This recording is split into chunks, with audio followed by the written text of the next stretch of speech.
I usually put this display out here 2 times a year, once in Memorial Day and then one for the 4th of July. And it was a long time between the 4th of July and back to Memorial Day. So it was coming up on Christmas, and I thought, I think I'll put me out a tractor display. So I set them back out here, and I put the flags on them just like it was 4th of July. And several people made comments about it, so then we decided we would put them out here and not put flags on them, but just trying to dress them up a little bit for the holidays. But this Rudolph here, he's got a blinking nose.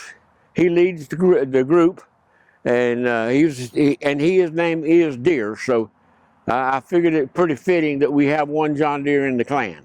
And it's just a lawn and garden tractor, and this was probably about 77, 78. I think it was Christmas of 77 now that I think about it a minute. I thought about buying this tractor and went back down to the dealership one day, and I told my wife about it a few days before then. And a few days later I was down there, and I said to the fellows in there, I said, what about that little 140 that you had here? Oh, they said, we done sold that tractor. I said, it's gone. And I thought, I'll be doggone. That's just the way it goes. That's kind of what I was wanting, because it's got individual wheel brakes on it. It's got a full-blown hydraulic system on it. And you just don't find that in lawn and garden tractors. And it's got a hydrostatic transmission. My boys at that time were young, and I figured they could drive this tractor without scraping and banging gears. So I sort of forgot about it. Well, that year, 77, on Christmas Eve, Mother and Daddy came over to the house. We were still living up in North Carolina. That's where we were originally from. I thought to myself, what are they doing here? It's Christmas Eve. It's time to put the youngins to bed. Santa Claus is to come after a while. Next thing I knew, Daddy said, come out here, I want to show you boys something. Walked outside, and he had this tractor sitting in the back of his trailer. So my wife had called down to where this dealership was and bought this tractor and told them to put it under cover. I'll probably be in there 2 or 3 times, but just don't let nobody see it, and we'll come down there before Christmas and pick it up. I kept it around for a number of years. I've rebuilt the engine on it, rebuilt the mower deck under it, put a paint job on it. I think about as much of it as I do some of these other tractors out here. Okay, the next one in the line here is this little Farmall Super A. We call it Dancer. And this tractor, I don't have a whole lot of history on it, but my daddy bought this tractor, not new. He bought it a number of years ago to plow his garden with. He always thought you had to have a mule to plow your garden with, but got to where he couldn't get a good mule, so he bought him a tractor, which makes more sense to me. My grandkids have learned how to driving this thing, and it's just kind of a catch-all around here.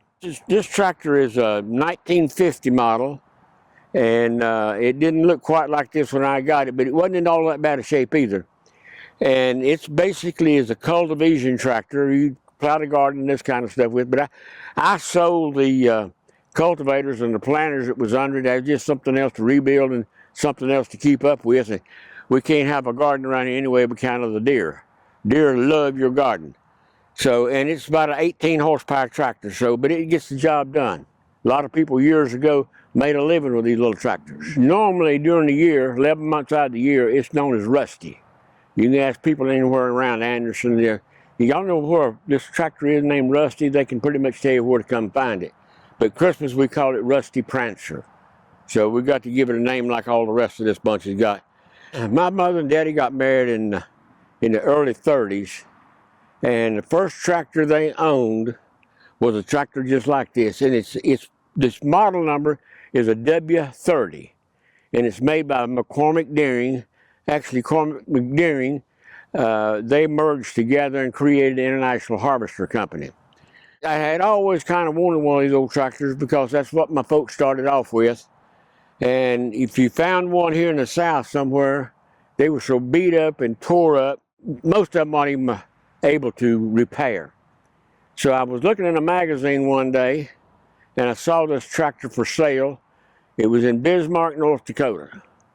So I picked the phone up, called this fellow out there, and I said, what you got here in this W30? And he said, that's about all I can tell you. I bought it at a sale, and I haven't tried to run it or anything. Said the engine's stuck on it. A couple of days later, I called him back, made him a price on it, and he wouldn't take my price. He gave me a price, so we done a little bit of bartering and split the middle. And he asked me, he said, now, how are you going to get this tractor home? I said, well, I'm going to come up there and get it. He said, you in a hurry for it? No, sir. Why? Well, I tell you boys from the south can't drive on these roads now. He said, we can.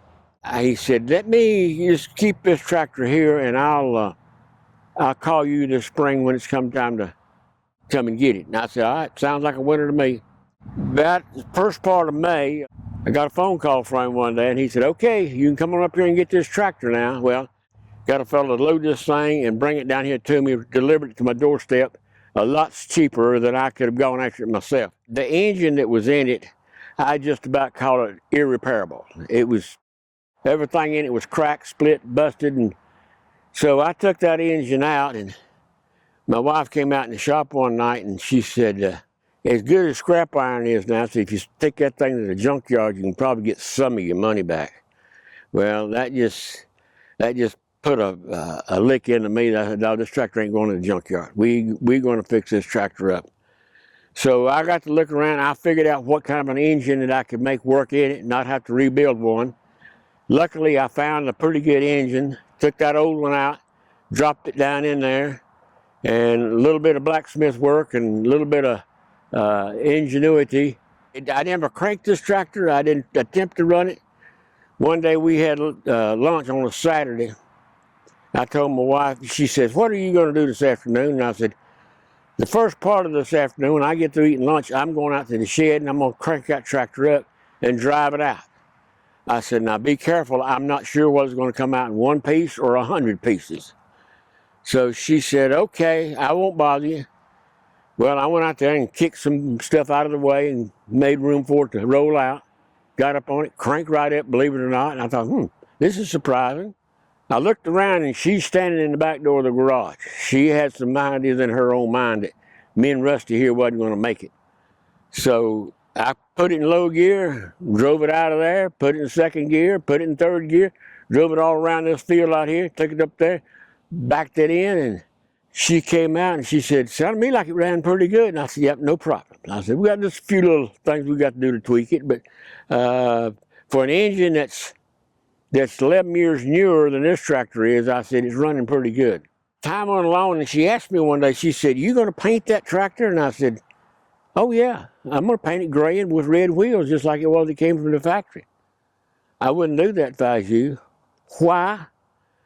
She said, you'll just run it. Said, I think it's cute the way it is. And I thought, a cute tractor? Well, okay, we'll see what happens there. Well, there was a show in North Carolina that I wanted to take it to. So I thought, I'll just park that idea till I get back from North Carolina to that show. So I went up there and met my brother, and I put this thing on display for a couple of days. And while I was there, I got to kind of feeling good about what I had done to this tractor, because a lot of people was kind of complimented me on it. This man and his wife that came along, I said, should I paint this tractor or not? He never did say much, but she stood there and studied a little bit, and she says, what are you trying to do, run it? So I thought, well, that might be my answer right there. So I brought it home, and every place I go, people like it just like it is. Personally, I still think it ought to be red and gray, but I'm going to leave it rusty as long as I'm around here. This tractor right here we're looking at is a Farmall M. M is the model or the series of it. Farmall is a division of International Harvester Company. Farmall was just a trade name. This tractor's got about 34, 35 horsepower. And this particular tractor is a 1942 model.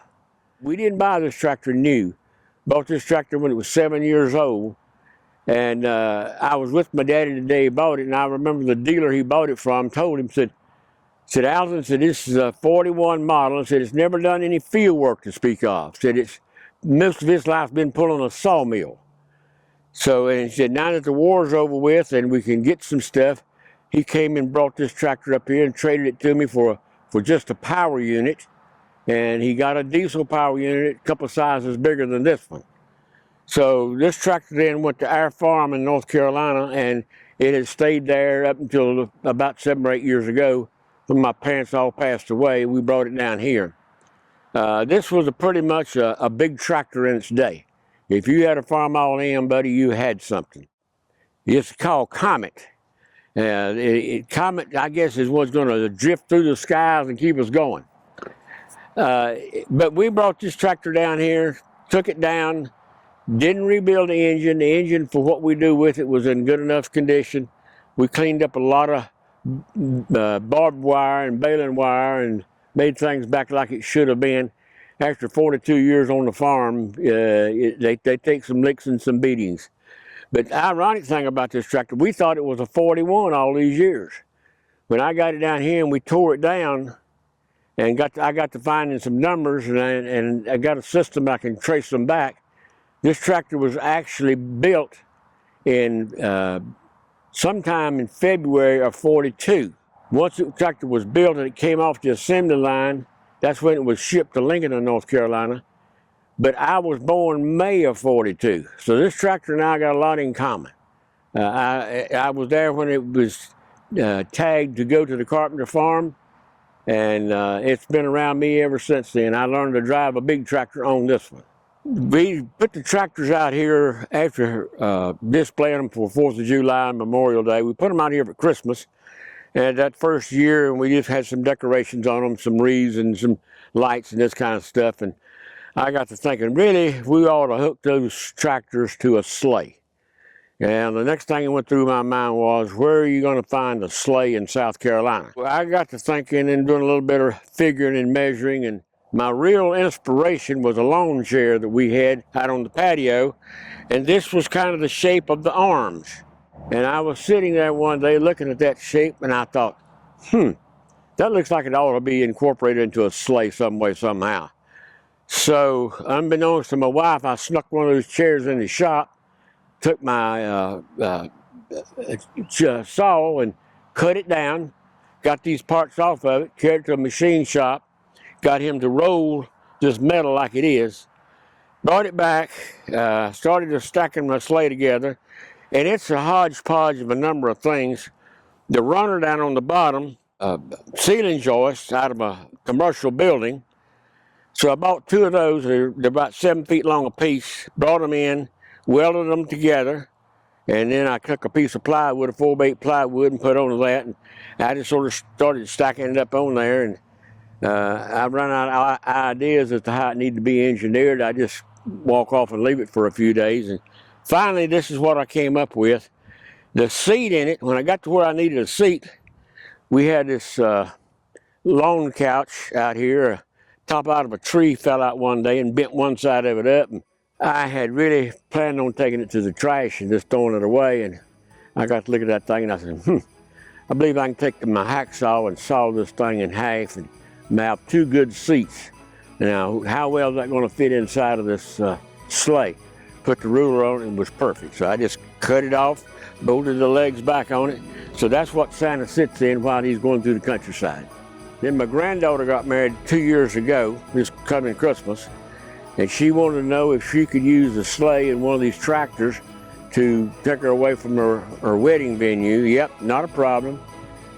I had to put tires on it, so that worked so well, we just left the tires on it. And so at night, this thing, we got enough lights on it and enough display out here, it looks pretty neat. So if you get a chance to come by, it shows up pretty good at night. We'd like for you to blow your horn or stop by if you need to, and y'all have a Merry Christmas. Take care.